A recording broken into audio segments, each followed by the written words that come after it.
Kalau sudah melihat orang yang berjenggot, pasti sebagian orang merasa aneh dan selalu mengait-ngaitkan dengan teroris. Seolah-olah orang yang berjenggot adalah orang sesat yang harus dijauhi dan disingkirkan dari masyarakat. Namun, merawat jenggot merupakan syariat Islam dan ajaran Nabi Shallallahu Alaihi Wasallam.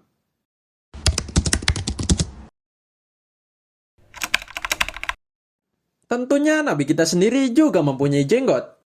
Dari Anas bin Malik radhiyallahu an mengatakan Rasulullah Shallallahu Alaihi Wasallam bukanlah laki-laki yang berperawakan terlalu tinggi dan bukan pula yang pendek.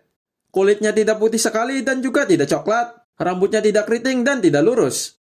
Allah mengutus beliau sebagai Rasul di saat beliau berumur 40 tahun, lalu tinggal di Mekah selama 10 tahun, kemudian tinggal di Madinah selama 10 tahun pula. Lalu beliau wafat di penghujung tahun 60-an. Di kepala serta jenggotnya hanya terdapat 20 helai rambut yang sudah memutih.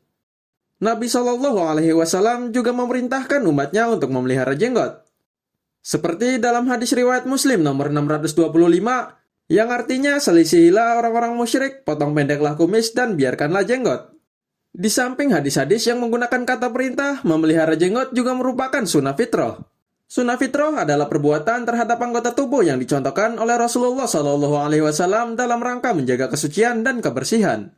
Dalam hadis riwayat Muslim nomor 627 dikatakan ada 10 macam fitrah, yaitu memendekkan kumis, memelihara jenggot, bersiwak, istinsyak, memotong kuku, membasuh persendian, mencabut bulu ketiak, mencukur bulu kemaluan, dan istinja dengan air.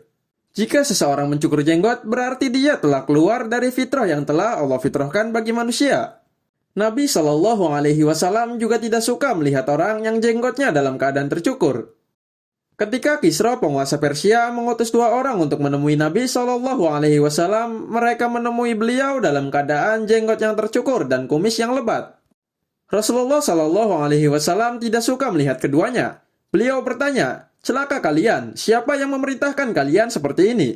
Keduanya berkata, "Tuan kami yaitu Kisra memerintahkan kami seperti ini." Rasulullah Shallallahu Alaihi Wasallam bersabda, "Akan tetapi Robku memerintahkanku untuk memelihara jenggotku dan menggunting kumisku."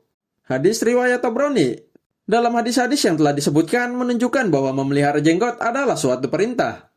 Memangkasnya dicela oleh Nabi Shallallahu Alaihi Wasallam menurut kaidah dalam ilmu usul fikih, al-amru lil wujub, yaitu setiap perintah menunjukkan suatu kewajiban. Sehingga memelihara jenggot yang tepat bukan hanya sekedar anjuran, namun suatu kewajiban. Di samping itu, maksud memelihara jenggot adalah untuk menyelisih orang-orang musyrik dan majusi, serta perbuatan ini adalah fitrah manusia yang dilarang untuk diubah. Namun, kita sebagai orang Asia ada pula yang tidak tumbuh jenggot. Lalu, apakah yang harus dilakukan? Kalau memang tidak tumbuh atau hanya 1-2 helai saja, maka biarkanlah apa adanya. Wallahu a'lam bishawab. Dan seperti biasa, terima kasih dan wassalamualaikum.